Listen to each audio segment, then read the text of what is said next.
dans un premier temps, et puis les autres au fil de l'eau. Là, vous l'avez compris, hein, on a passé déjà énormément de temps sur cette première certification.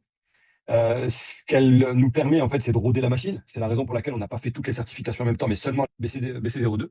Et donc, le projet, c'est d'aller chercher les autres certifications dans la foulée et aller chercher des équivalences, puisque vous savez que tous les 2 ans, toutes les certifications sont renouvelées, et donc on change quelques trucs, mais au final, on reste dans un tronc commun. Il faut savoir que nous, on est accompagnés, c'est-à-dire qu'on paye un cabinet qui nous accompagne, qui nous aide, hein, à constituer le programme de cours, le contenu, à être aux normes vis-à-vis de Calliope, vis-à-vis de tous ceux qui nous surveillent en tant qu'organisme de formation.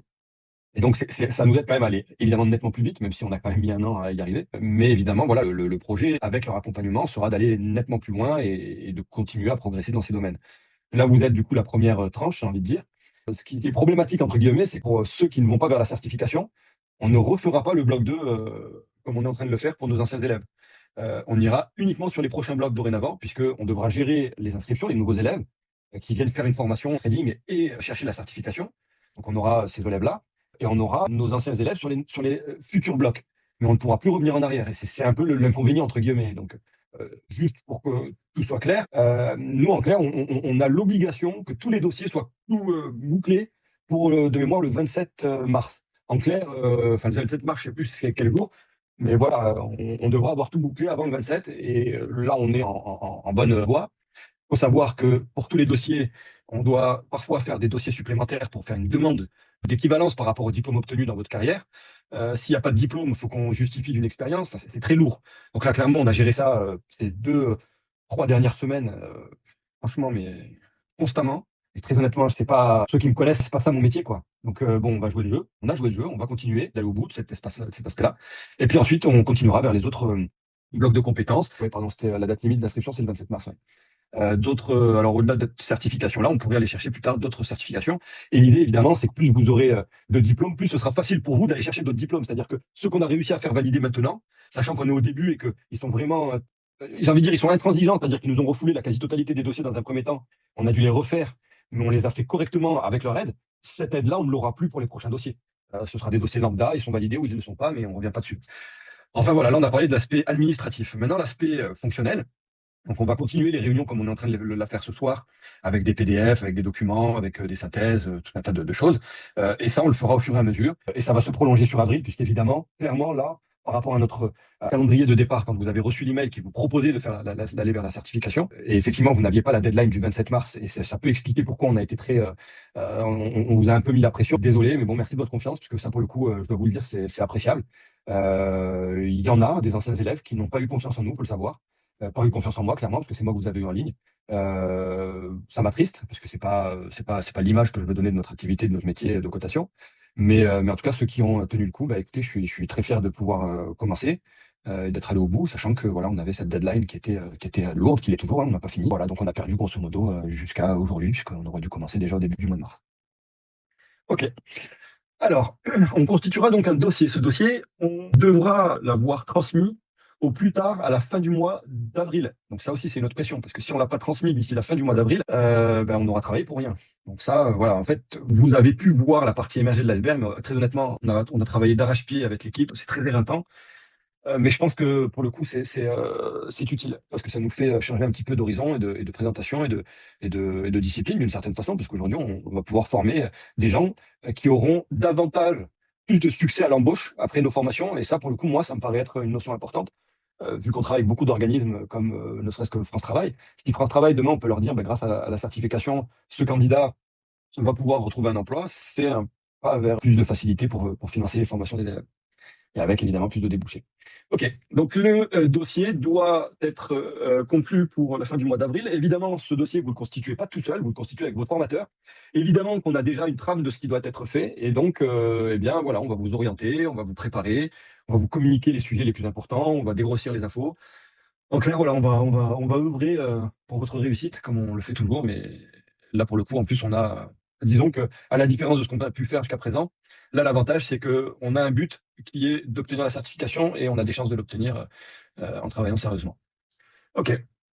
Ensuite, ben, je vais vous présenter ce fameux dossier et ce qui est attendu en termes de présentation. Et là, vous allez voir que c'est loin d'être une blague, mais vraiment loin d'être une blague. Donc, bienvenue à ceux qui nous ont rejoints un petit peu plus tard. mais c'est pas du tout grave, évidemment. OK. Donc là, je vais vous partager ces documents. Ça risque d'être difficile, ceux qui sont sur des téléphones, effectivement, mais malheureusement, j'ai pas d'autre option. Je vais vous partager d'abord le programme pédagogique de cette formation. Vous le voyez bien? Je vous l'agrandis. Ouais, oui, Sam, c'est bon. Et il y a une Ouais, c'est question nickel. Pardon? il y a une question dans le chat. Mathéo, vous dites qu'on le fait avec notre formateur. C'est quel notre formateur? Ben, c'est moi, Mathéo. Non, le VAPP, il se contente. Oh, si, oui, autant pour moi, non. Il y aura aussi celui du VAPP. Ouais. Et pourquoi plus, Arthur? Je vous ai dit, je vais envoyer un plus. Ok, ça roule, Mathéo. Ouais, donc c'est moi qui vais vous former hein, sur cet aspect-là. Après, attention, parce qu'il vous demande beaucoup d'agréments hein, pour être formateur. Il faut que vous ayez montré patte blanche, tout ça. Donc il y a évidemment la partie la plus sensible, ça devrait être moi. Mais sur la constitution du dossier, oui, vous aurez la personne qui s'occupait de VAPP, qu'on appellera VAPP, et qui s'occupera, non, c'était dans ses Benjamin du coup, et qui s'occupera qui prendra un peu le relais sur la constitution du dossier à l'occasion. Pour le partage d'écran, c'est bon, on voit bien. Allez, génial. OK, donc là, on a clairement l'évaluation, c'est le dossier professionnel qui va concerner une analyse macroéconomique, une analyse sectorielle, la construction de portefeuilles financiers et la mise en place d'une stratégie d'investissement. On va aller voir dans chacune de ces étapes à quoi ça correspond. Clairement, c'est des termes un petit peu pompeux, mais en réalité, vous savez qu'on a l'habitude de vulgariser, le vocabulaire. Et vous verrez que finalement, voilà, c'est pas inatteignable. Et pour ceux qui ont suivi les formations chez nous, pour les formations a priori les plus longues, on va dire junior, hebdo, pro et expert, vous n'aurez absolument aucune difficulté à gérer ça. Mais vraiment aucune difficulté, c'est d'une simplicité absolue, quoi. Et ça, vous le verrez à l'usage, pour le coup. Mais il y a quelques points clés qu'il faudra évidemment qu'on retravaille. Donc, programme de la formation, on a donc 6 modules, l'analyse macroéconomique, l'analyse sectorielle, le portefeuille d'action, le portefeuille obligataire, le suivi des marchés, la déontologie et et le conseil des clients. Donc là, il faut vraiment que vous vous mettiez dans la position de je suis un conseiller en investissement financier, j'ai un client qui arrive en face de moi et je vais donc gérer ce client de son arrivée en tant que client jusqu'à la conclusion de son portefeuille. Ok, on va du coup voir quels sont les sujets qu'on doit aborder, quelles sont les informations qu'on doit recueillir, ce genre de choses. Franchement, je vois un petit peu l'auditoire là. Ceux qui nous suivent depuis longtemps, vous savez déjà comment on travaille, nous, les actions. C'est nous, au niveau analyse sectorielle, au niveau analyse macroéconomique, on est un TGV en avance, quoi. C'est même plus un wagon, c'est un TGV d'avance. On va beaucoup plus loin qu'eux. Là, ça reste vraiment de la théorie pure, et c'est le cadre qui permet d'obtenir, si vous voulez, cette certification. Ce cadre-là, c'est le cadre minimum. Je pense qu'on va vraiment beaucoup plus loin, et vous le verrez à l'usage, de toute façon, parce qu'on reprendra certains éléments. D'ailleurs, il y a certains des manuels qu'on aura abordés, qu'on réabordera, comme le manuel Action, qui a évidemment depuis été étoffé et qui abordera, par exemple, on le voyait sur la page, oui, non, j'étais pas au bon endroit. On le voyait sur la page de tout à l'heure. Ça va être, par exemple, la stratégie d'investissement. Et la stratégie d'investissement, elle, on l'abordera du coup. Donc, module numéro 1, analyse macroéconomique. Donc, on va aborder le PIB, l'inflation, le chômage. C'est des trucs que vous connaissez déjà. Les cycles économiques, c'est aussi des trucs que vous connaissez déjà, qu'on a déjà vu. On sait. Voilà, on a vu les marchés. Là, on est dans une période de guerre. Les marchés sont d'une façon, se comportent d'une façon. Ensuite, on aura une période de désinflation. On aura les marchés qui réagiront d'une autre façon. Ensuite, on aura une période électorale. Donc ça fait partie des cycles. C'est tous ces sujets-là qu'on va aborder. On va voir quelles sont les sources qui permettent à l'analyste que vous aurez de repérer les informations. Ce peut être l'INSEE, ce peut être la BCE, ce peut être le FMI. Donc l'INSEE, la BCE, la Banque Centrale Européenne, le FMI. Et en réalité, on aura. Encore une fois, ça c'est le cadre académique, ce qui nous est imposé. Par contre, nous, on ira beaucoup plus loin, ne serait-ce que, vous voyez, par exemple, typiquement, dans les institutions financières, dans la formation que vous avez suivie, ça, on en a fait 200% de plus, quoi. Donc, c'était très bien, parce que là, pour le coup, ce qu'on a pu voir ensemble en formation, on va pouvoir le mettre en œuvre ici. Et l'impact, évidemment, sur les investissements, donc l'impact de tous ces cycles économiques, de toutes ces annonces économiques, de toutes ces statistiques, quel peut être l'impact sur les investissements. Et pareil, il y a des notions qui ont été normées, qui ont été identifiées et qui font preuve d'une utilité toute relative dans le cadre de ce travail. Module 2, l'analyse sectorielle. Donc là, on va venir voir quels sont les indicateurs sectoriels, donc par secteur. Donc l'analyse sectorielle, c'est, je prends l'entreprise Total. Total, c'est du pétrole. Je m'intéresse au secteur pétrolier. Quels sont les indicateurs du secteur pétrolier? Nous, par exemple, on en a parlé à la précédente réunion.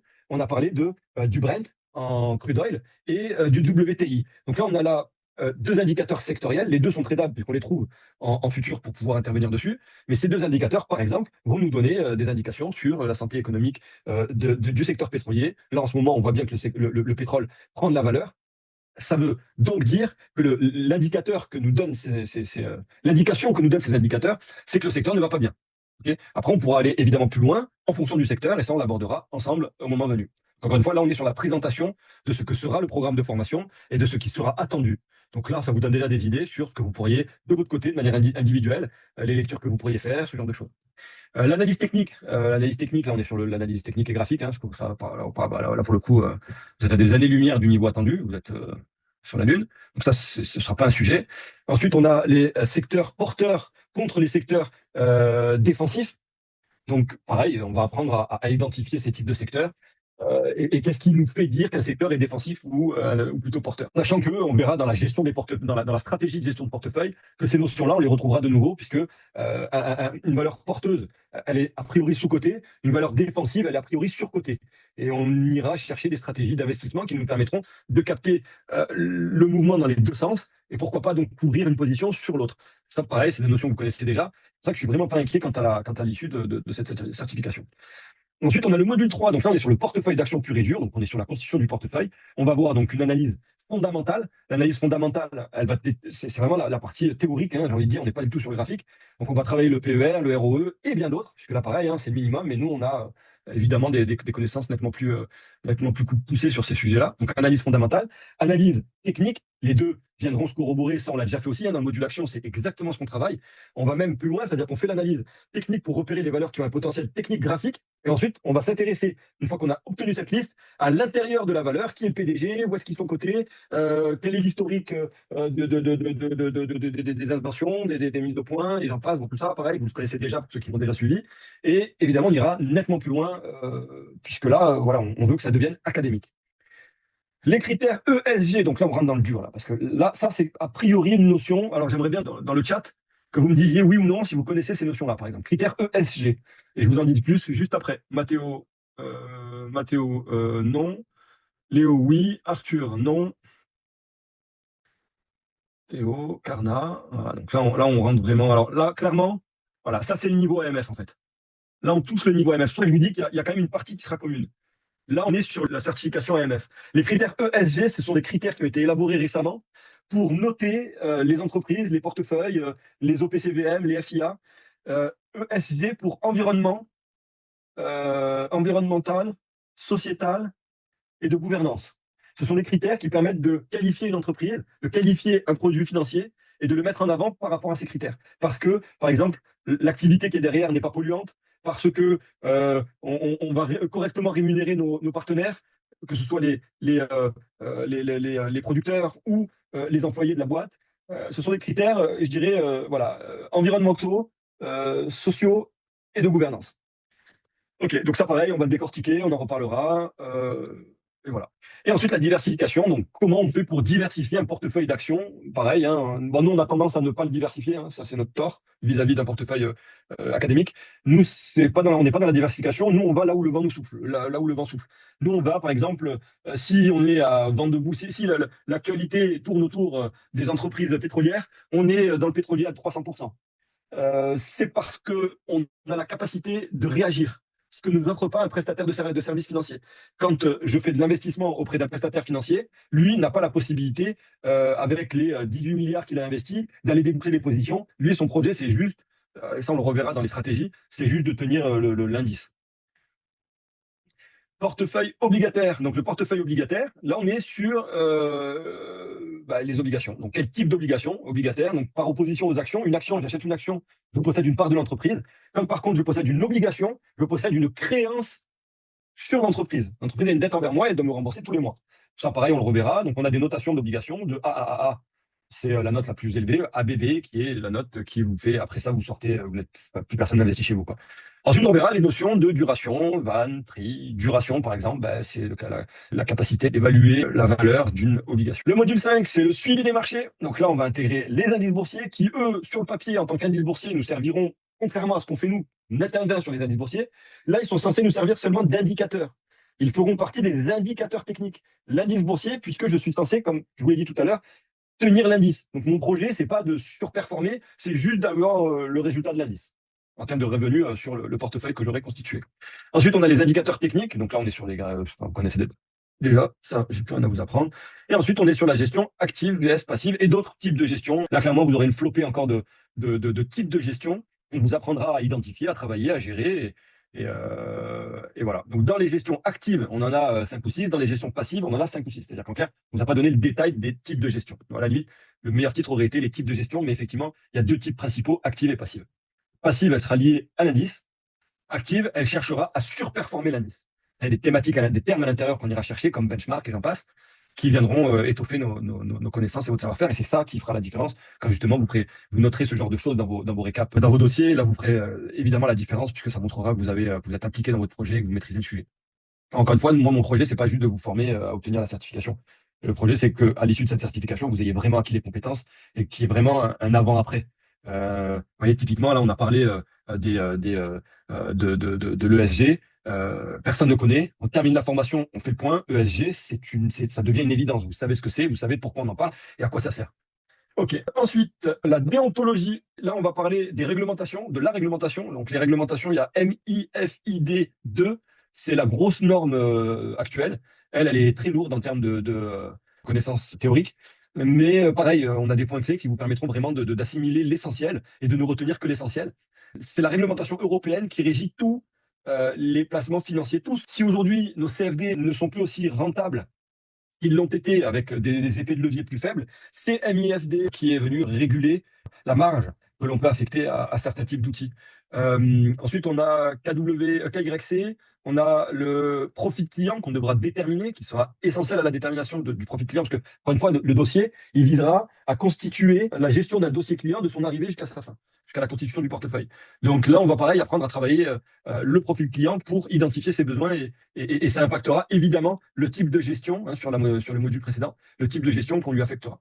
Et ensuite, les recommandations. Donc ça, pareil, on verra à l'usage comment on va pouvoir vous donner des indications sur la recommandation qui devrait être faite de certains types de placements. Et l'évaluation, donc, c'est le fameux dossier professionnel dans lequel on devra retrouver analyse macro, analyse sectorielle, construction du portefeuille et stratégie d'investissement, enfin nommer la stratégie d'investissement qui sera en lien avec la construction du portefeuille. Là, on a vu les grandes lignes. Derrière, évidemment, on va cravacher parce qu'on va aller beaucoup plus dans les détails. Voilà. Toutes ces réunions, a priori, seront accessibles pour nos élèves. Alors, je ne sais pas encore sur quel support. Il y aura certainement du podcast, certainement de la vidéo comme d'hab, mais je ne sais pas encore où on va vous les mettre à disposition. Ce qui fait qu'encore une fois, si vous ratez des réunions, évidemment, il vaut mieux être là, vous posez des questions, vous vous impliquez. Si vous n'êtes pas là, vous avez la vidéo qui vient prendre le relais. Vous avez une idée du temps moyen attendu des réunions où on aura le temps de poser beaucoup de questions? Non, vous pourrez poser vos questions. Grosso modo, on sera sur une demi-heure, 1 heure à chaque fois, hein. Une demi-heure, 1 heure, on aborde un sujet, on va au bout du sujet, vous posez vos questions. En général, de toute façon, je finis jamais une réunion sans que vous ayez eu le temps de poser vos questions. Donc ça c'est une habitude qu'on a prise et qu'on va garder, donc il n'y a pas de sujet. Voilà, pour ce fichier-là. Maintenant, je vais vous en partager un autre. Hop.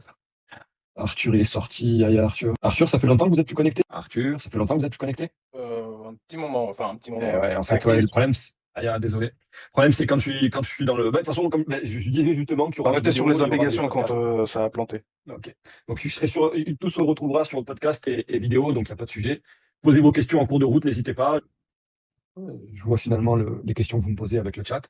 Donc là, je vais vous partager un autre document.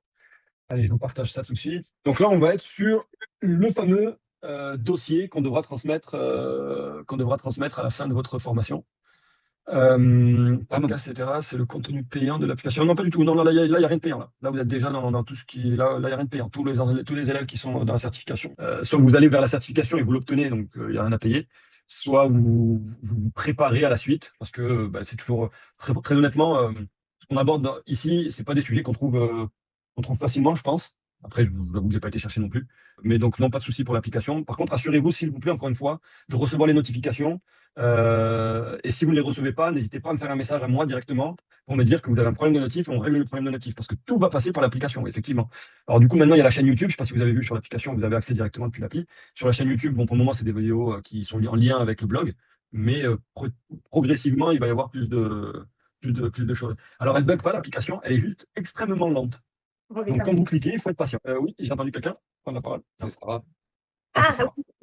Pardon, désolé. Effectivement, c'est très long. Oui, oui, elle est très lente, mais bon, on réglera ça. Enfin, là, tout de suite, très sincèrement, c'est pas ma priorité, mais c'est un sujet qu'on retravaillera évidemment dans les prochains. On l'a, en tout cas, c'est un des trucs qui est à l'ordre du jour. Donc, on y viendra. Ok, N'hésitez pas à prendre la parole s'il y a des questions. oui, absolument. Merci, Benjamin. J'en profite du coup, Oui. au niveau de la fréquence des réunions et des horaires. C'est pas prévu, on les prévoit, on ne sait pas encore tout de suite, mais ce D'accord. sera. Je reprendrai un peu les notes que j'avais prises avec les élèves là, qui m'avaient dit les horaires auxquels ils étaient plutôt dispo. De mémoire, on avait du 19h. Ouais, grosso modo, ce serait à partir de 19h pour l'essentiel. Après, je sais qu'il y en a qui ont les enfants à gérer, ces choses-là. Donc, d'ailleurs, ouais, bon, du coup, bon, on verra. On verra. Des fois, ce sera 19, des fois 20. Là, j'ai fait 20 heures parce que j'ai les enfants à la maison et que je voulais être sûr de ne pas les avoir dans les pattes pendant que je m'occupe de vous. Mais si j'avais fait 18 heures, 19 heures, là, oui, clairement, on aurait eu des sifflets, on aurait eu des pleurs, on aurait eu. Donc, on va éviter. Voilà. Allez, évaluation du bloc de compétences numéro 2 du titre expert en finance de marché. Et donc, le titre, c'est complet, c'est expert en finance de marché. Et le bloc de compétences numéro 2, c'est la gestion de portefeuille financier d'actifs et boursiers. 20 heures, c'est bien mon avis. Ok, Arthur, on prendra votre avis en considération, croyez-moi. D'ailleurs, il me semble que je l'ai pris là, donc je vous propose en 20 heures, je pense qu'on était en plein dans vos horaires. Alors, par exemple, et c'est effectivement ce type de choses que vous devrez travailler. Alors ici, on a en clair, vous devez prochainement rencontrer Monsieur Zéphirin dans le cadre de vos activités de gérant de portefeuille. Celui-ci souhaite compléter ses investissements en titres exclusivement français et sollicite à ce sujet votre expertise pour créer un nouveau portefeuille de 7 millions d'euros. Alors évidemment, je vous souhaite d'arriver à ce niveau-là, un de ces quatre. Et je serai très heureux en plus d'y contribuer, ce sera encore mieux. Voilà. Donc, vous avez 7 millions d'euros à placer. Maintenant, il va falloir poser des questions. On l'a vu, hein, on aura posé des questions aux clients. Donc, par exemple, on vous dit qu'il a 45 ans, qu'il est PDG, qu'il est marié mais qu'il n'a pas d'enfant. Ça a des notions importantes puisqu'il n'y aura pas de transmission. S'il n'y a pas de transmission, il y a pas mal de choses qu'on ne prend pas en considération dans la valorisation de son patrimoine. L'horizon d'investissement qu'il souhaite, pas d'aversion particulière au risque. Bon, ça, ils disent tout ça et puis derrière, ils vous appellent toutes les 5 minutes, n'est-ce pas, les élèves? Actualité, donc héritage net de 6 millions d'euros. Donc là, il a 6 millions qu'il vient de récupérer tout de suite. Et puis, il avait 1 million qui était déjà stocké quelque part. Situation patrimoniale, donc revenu annuel, le salaire il est de 1 500 000 euros. Revenu en valeur mobilière, 107 000 euros. Revenu foncier, 93 000. C'est énorme, hein, revenu foncier, 93 000. Dépenses annuelles, on est à 100 000 euros de dépenses courantes annuelles. Bon. Loyer 25 000, crédit conso, et j'en passe. Bon, tout ça, ok. Impôts locaux et impôts sur le revenu, 400 000 euros. Actifs et dettes, compte courant 160 000, livret A 23 000, c'est le plafond, l'LDD 10 000, c'est le plafond, PEL 95 000 euros, c'est pas le plafond, voilà. Compte à terme, il y a 1,4 million, immobilier 1 million et dettes 75 000. À partir de ça, vous devez constituer le profil de votre client. Et là, du coup, on va attaquer l'évaluation par bloc de compétences. Donc, l'évaluation de la compétence, c'est 2.6. Conseiller un client sur des potentielles créations de valeur. On peut effectivement être amené à créer des valeurs. Donc là, vous verrez dans le cadre du critères évalués, le questionnaire proposé, donc les questions que vous allez poser au client. Les connaissances financières du client doivent être évaluées, donc on doit voir comment vous évaluez. Le candidat s'assure de la compréhension par le client du lien entre la rentabilité et le risque. Évidemment, ce qui est rentable est souvent plus à risque, et inversement. Et ça, il faudra que vous trouviez des moyens de l'exprimer et de le faire comprendre aux clients. Évaluation de la compétence C2.1, réaliser une analyse macroéconomique. Donc là, lui, il vous parle du coup des instruments sur lesquels il veut vous travailler. Hein. Par exemple, cela, et on va faire une analyse macroéconomique et lui proposer cette analyse. Vous devez aussi réaliser une analyse macroéconomique permettant d'identifier la phase économique dans laquelle nous sommes. Donc, vous devez connaître les phases économiques, les cycles, les fameux cycles dont on parlait tout à l'heure. Ensuite, ce qui sera évalué, donc les critères évalués, le candidat identifie correctement la phase de cycle, la phase de cycle économique future est correctement identifiée elle aussi, et le candidat restitue les résultats de son étude de manière claire et argumentée. Ce qui sera vraiment important, c'est l'argumentation. Vous voyez, quand vous avez fait vos dossiers, pour certains VAPP, enfin, ceux qui ont fait les dossiers VAPP, VAPP, c'est pour pouvoir obtenir une espèce d'équivalence. Ce qui a péché pour certains est la capacité d'argumenter, de recracher vos connaissances. Si vous n'utilisez pas des termes techniques, ça ne traduit pas votre maîtrise du sujet. Vous devez employer des termes techniques. Il faudra employer des termes techniques pour montrer que vous maîtrisez ces termes techniques. Ensuite, on va réaliser une analyse sectorielle, c'est le C2.2. Dans le cadre de la rédaction d'un document préparatoire à votre rencontre avec M. Zéphirin, vous devez réaliser une analyse sectorielle afin de mettre en évidence les secteurs susceptibles de créer de la valeur. Donc l'analyse sectorielle est cohérente avec l'analyse macroéconomique. Les secteurs porteurs sont clairement identifiés, on sait dans quoi on va se lancer. Et la représentation graphique des cours de bourse et des différents indicateurs techniques met en évidence cette corrélation entre les secteurs porteurs et l'analyse technique qu'on a pu établir. Ensuite, on est sur C2.3 et C2.4, respectivement sélectionner les différents titres à inclure dans le portefeuille d'actions et sélectionner les types d'obligations à insérer. Souvent, il y aura actions et obligations, parce que l'avantage des obligations, c'est qu'elle permet de garantir une certaine stabilité. Et parfois, selon le profil de l'investisseur, on peut être amené effectivement à identifier ce type de besoin. Là, ce qu'on va attendre de vous, c'est le portefeuille. Donc, les produits d'investissement proposés par le candidat respectent le profil de risque du client. Les recommandations d'investissement proposées respectent les normes déontologiques et du cadre légal applicable aux intermédiaires financiers définis par les régulateurs AMF. Donc là, AMF, ça vous connaissez a priori sur le bout des doigts. Si ce n'est pas le cas, tout ce qu'on va aborder, encore une fois, tout ça, c'est sur le blog. Hein. Vous en avez, mais des flopés. La CPR, on l'a fait récemment, je crois. Et ESMA, on l'a fait d'une façon ou d'une autre. OK. Ensuite, on va pour les titres actions. Cette fois, donc le choix des sociétés s'appuie sur une étude donnée quantitative et qualitative. Donc ça, pareil, on devra argumenter, mais argumenter avec des termes techniques. Les facteurs éthiques, donc environnementaux, sociaux et de gouvernance, c'est les fameux critères ESG qui seront vraiment une tartine. Mais c'est pas compliqué, franchement, c'est pas compliqué, mais ça serait une tartine quand même. Les écarts entre la valeur intrinsèque de l'entreprise et son cours de cotation, ça c'est par exemple le PER, vous connaissez le PER, il y a une décorrélation entre la valeur intrinsèque de l'entreprise et son cours de bourse. Le portefeuille proposé est adapté au profil de risque du client, donc ça évidemment il faudra l'argumenter aussi. Et on fera la même chose pour les obligations. Les obligations, c'est vraiment c'est pas notre métier ça en fait. Nous on travaille pas les obligations, donc ça va être un petit peu chiant pour vous élèves, moi formateur évidemment. Mais on n'est pas branché obligations quoi. Donc bon, on fera avec, mais en tout cas c'est là où on devra faire des efforts, je pense, c'est surtout sur cet aspect-là. Et d'ailleurs on n'en reparlera plus après. Et ensuite, le C2.5, assurer le suivi de l'évolution des valeurs boursières et économiques des organisations cotées et de la bourse. Donc ici, on va évaluer, donc C2.6, toujours le portefeuille. Les produits d'investissement proposés par le candidat respectent le profil de risque de... Ah, je crois qu'on a la même chose ici. C'est bizarre ça. Non, c'est 2.6 ici, 2.3 et 2.5. Donc on reprend le C2.6 et on ajoute le C2.5. Lui, le C2.5, on ne l'avait pas encore vu. Donc, optimisation du portefeuille. Le calcul de la valeur financière de la société cotée en bourse s'appuie sur la valeur de marché des titres émis, le calcul du rendement et du risque de la valeur financière, la stratégie de gestion des opérations est la plus adaptée au profil et à la sensibilité qu'a ce profil au risque. Les modifications du portefeuille proposées sont cohérentes. Donc ça, pareil, on devra apporter des modifications. On devra proposer des modifications de portefeuille cohérentes. Et puis pour terminer, les décisions prises sont adaptées aux évolutions du marché financier et permettent d'optimiser la valeur du portefeuille. Et là, on a fait le tour, on a terminé notre dossier et on est prêt à le remettre. Et ça doit être fait pour la fin du mois de avril. Voilà. Est-ce qu'il y a des questions? Est-ce que vous êtes enthousiaste? J'aurais une petite question du coup. Est-ce qu'on aura des PDF récapitulatifs de tout ce qu'on a vu dans ces dit là lors de la réunion? En fait, ces documents-là, c'est des documents qu'on vous transmettra, oui. Parfait. Ouais, vous aurez des cours, vous aurez des supports, plein de choses. Est-ce que vous êtes enthousiaste? Oui, ça fait plaisir. Merci, Hassane. Moi, j'ai une question de la constitution du dossier. Comment ça se passe? Là, on aura les séances, les réunions ensemble, et ensuite on passe en parallèle et on en rediscute ensemble quand on se refait les réunions. Exactement. Parce qu'en fait, il faut comprendre quelque chose d'important, c'est que là, on ne va pas faire un devoir en commun, en fait. Oui. Le but, c'est pas que vous ayez tous le même dossier, parce que ça n'arriverait à rien, et pire, on irait droit vers le mur.